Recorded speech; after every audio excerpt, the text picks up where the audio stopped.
না না, মাটি যে বোর আউট হয়েছে এইগুলো সেমবির জায়গা, এটা মাদ্রাসা মাঠ।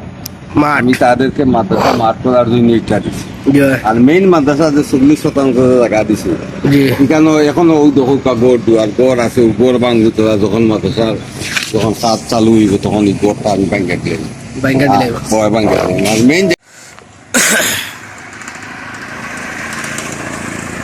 সালামু আলাইকুম ভিউয়ার্স, আশা করি দেশ ও দেশের বাইরে থেকে যারা এই মুহূর্তে আমার ভিডিওটি দেখবেন তাদেরকে জানাই আন্তরিক ধন্যবাদ। আপনারা দেখতে পাচ্ছেন আমার সামনে একটি টিনের যে গড়টি রয়েছে, সেটা আর যাই হোক মানুষের গড় না, আর অন্য কিছু না, সেটা হচ্ছে একটি দিনী প্রতিষ্ঠান রেঙ্গা হাজীগঞ্জ মহিলা মাদ্রাসার যে প্রতিষ্ঠানটি রয়েছিল, সেই প্রতিষ্ঠানের বর্তমান পরিস্থিতি আপনাদেরকে আমি দেখানোর চেষ্টা করতেছিলাম, কিছুটা দেখানোর চেষ্টা করতেছি। যেহেতু কাছে যাওয়া যায়নি, তাই আমি একটু দূর থেকে সেই পরিস্থিতি দেখানোর চেষ্টা করতেছি। বর্তমানে যে টিনের গড়টি রয়েছিল, যে বর্তমান যে টিনের গড়টি রয়েছে, সেটি বর্তমানে এখনও পানির তলে রয়েছে। তো যেখানে আছেন অবশ্যই আপনারা আপনাদের সাধ্য অনুযায়ী চেষ্টা করবেন যাতে নতুন যে রেঙ্গা মাদ্রাসার যে বিল্ডিংটি হওয়ার কথা ছিল, সেই বিল্ডিংটি যাতে পুনরায় অতি তাড়াতাড়ি যে বিল্ডিংটির কাজ শুরু হয়, এই আশা করবেন। হয়েছিল আগের যে মাদ্রাসাটা রয়েছিল, সেই মাদ্রাসার কিছু দৃশ্য দেখিয়েছিলাম। এখন যেটা দেখাচ্ছি, যে বর্তমান যে মাদ্রাসা স্থাপন করা হবে, বর্তমানে যে মাদ্রাসাটির জন্য জায়গা নির্ধারণ করা হয়েছে, মাটি ভরাট করা হয়েছে, সেই বর্তমান মাদ্রাসার যে পরিস্থিতি দেখতে পাচ্ছেন, আপনাদেরকে কিছু দেখানোর চেষ্টা করছি। তো হঠাৎ আমার মনে হলো যে বর্তমানে যতটুকু পর্যন্ত মাটি ভরাট হয়েছে, আমাদের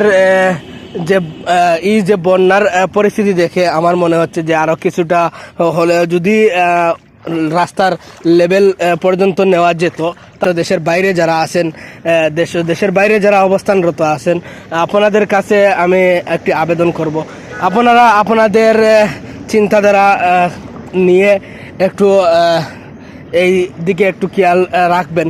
আর যে ভূমিদাতা তিনি রয়েছেন, অবশ্যই আমি সেই ভূমিদাতার কাছ থেকে কিছু জানার চেষ্টা করব, দেখি ওনাকে আমি এখানে পাই কিনা। অবশ্যই যদি ওনাকে পাই তাহলে কিছুটা কথা ওনার কাছ থেকে জানার চেষ্টা করব। আসসালামু আলাইকুম ভিউয়ার্স, আশা করি দেশের বাইরে থেকে যারা এই মুহূর্তে ভিডিওটি দেখবেন, আপনাদেরকে বলছিলাম যে আমি এই রেঙ্গা মহিলা মাদ্রাসার যে ভূমিদাতা যিনি রয়েছিলেন, ভূমিদাতা যে রয়েছেন, তার সাথে কিছু হাজি আব্দুল নূর সাহেবের সাথে কথা আমরা কিছু কথা বলবো, যে আমরা ভিতরে যে সঞ্চয় ছিল, সেই সঞ্চয়টা ওনার কাছ থেকে আমরা ক্লিয়ার করার চেষ্টা করব।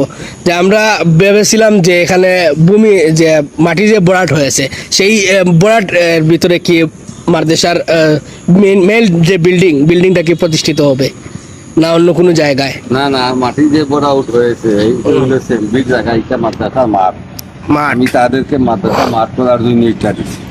আর মেইন মাদ্রাসা যে 40% জায়গা দিছে, এখানে এখনো ওই দখল গড় দুয়ার গড় আছে, গড় ভাঙবে তোরা যখন মাদ্রাসার যখন কাজ চালু হইব তখন এই গড়টা আমি ভাঙ্গা দিলাম। আর মেইন জায়গাটা আবু মাদ্রাসার যে মেইন জায়গাটা গড় হইতো, এখানে এখনো দখল কাইয়া শুকনো জায়গাটা এখনো পানি হচ্ছে। তো আপনারা আমার সাথে থাকবেন অবশ্যই। আমি আমার নানারে নিয়ে যাচ্ছি, তো ওনার সাথে তো উনি দেখাবেন আমাদেরকে যে মাদ্রাসার যে মেইন ভূমি, সেই ভূমির জায়গাটা। মাদ্রাসার মেইন ভূমি সুগার ও ওয়াল পর্যন্ত এই বছর পানি এখনো উঠছে না। তো আপনারা জানেন কতটুক উদার মনের মানুষ হলে সেই কাজটি করা যায় বা করা সম্ভব।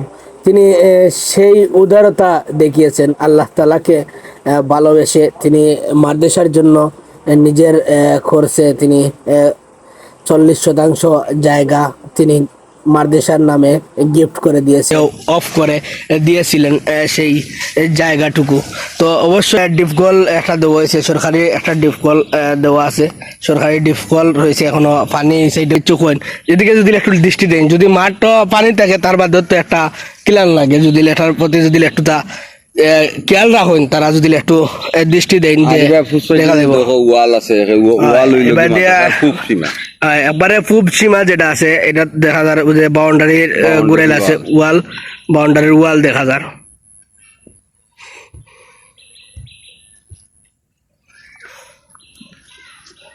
তো নানা আর কিছু কইবানি না কিছু তুমি তাই নকইল আমি আর কিতা কইতাম আমি তো প্রবাসী হলে কিছু আকুল আবেদন করিতেছি যে আপনারা এলাকাবাসী সকল মিলিয়া মংলাবাজার আজিগঞ্জ সাদতপুর দুবাকান্দি দদমপুর পটালপুর একেবারে বৃহত্তর সিলেট মিলিয়া এই মাদ্রাসাটা যে যেখান থেকে পারেন এই মাদ্রাসাটা প্রতিষ্ঠা করার লাগি চেষ্টা করবা আর দিকে মনে করো ওয়াজ পৌষ মাঘ মাস অকর হয় সারা বছর মাদ্রাসার মাঠ পানি উঠতো নাই পাখের ই হঠাৎ করে পানি আওয়া একটু পানি বেশি একটু পানি গেছে মাদ্রাসার মাঠে এর লাগে মাদ্রাসার মাঠও আমি মনে করি জরুরি নাই মাটি কাটানি মাটি কাটানি জরুরি হইলো যে বিল্ডিং জন্য কত হইতো কিন্তু 3 ফুট মাটি কাটানি জরুরি দেখা যায় বা সাইটে দিও কিছু মাটি ফলাই রাখে কোথাও মাদ্রাসার তো আর এই পর্যন্ত আল্লাহ হাফিজ